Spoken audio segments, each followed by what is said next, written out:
Katia, my name's Adrian Poole. I look after financial services for Google Cloud. So taking a step back, what's Google Cloud? So Google Cloud is the culmination of 20 years of innovation from Google that's been exposed to the marketplace. And so that includes compute, storage, databases, but also analytics, AI, machine learning, and also collaborative and productivity suite. Since we're at Sibos, shall we talk about how cloud technologies could be used for financial services companies? Do you know any good examples, how it works? Lots of examples. So the most recent one would be Atom Bank, which was the first digital-only bank in the UK. And the problem they were trying to solve was fastest growth in the UK in their mortgage market, and really just needed to be A, the most secure platform, B, be much more agile in terms of their development of products and services for their end users, and three, they really wanted to have a partner to work with them. And so actually they've recently announced that they've moved to Google Cloud and are in production, so very exciting for them. What about Google Cloud? Is it exciting for you as well? Oh, of course, yeah. Do you think that incumbent banks could learn something from challenges in terms of using cloud technologies? They absolutely can, and they are. There are many banks who are starting to adopt cloud and particularly use some of our cloud services. So we have some very largest banks using us for some of their analytics services to provide regulatory reports and then starting on that journey to be able to get insights and then apply AI and machine learning.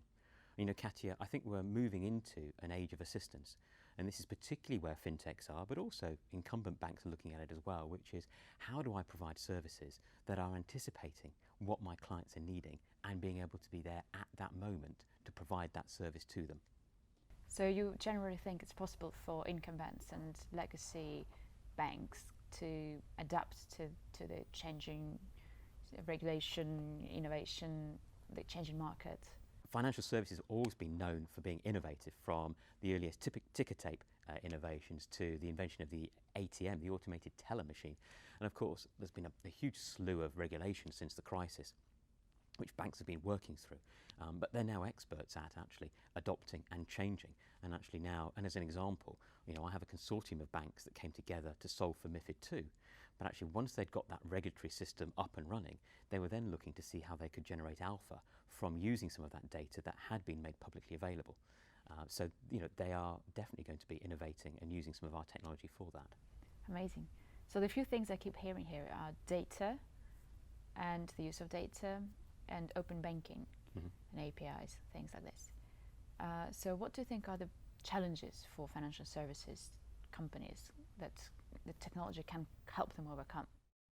Well, I think that the first challenge that all the entities need to overcome is just making sure that they're compliant, they've met the regulatory requirements, and they've done their due diligence for using a cloud service.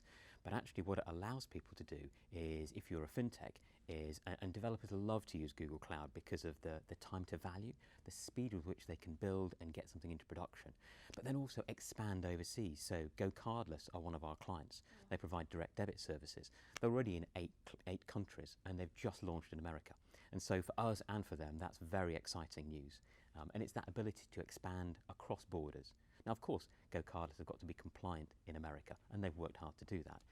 But it's the technology that allows that speed of being able to be up and running in those overseas countries. Let's look a little bit in the future. So what do you think will be the tech solutions that all financial services companies will have to be using in the future? Sure. Well, I think at a basic level, they'll all be using something called Anthos, which is an open source framework to help portability.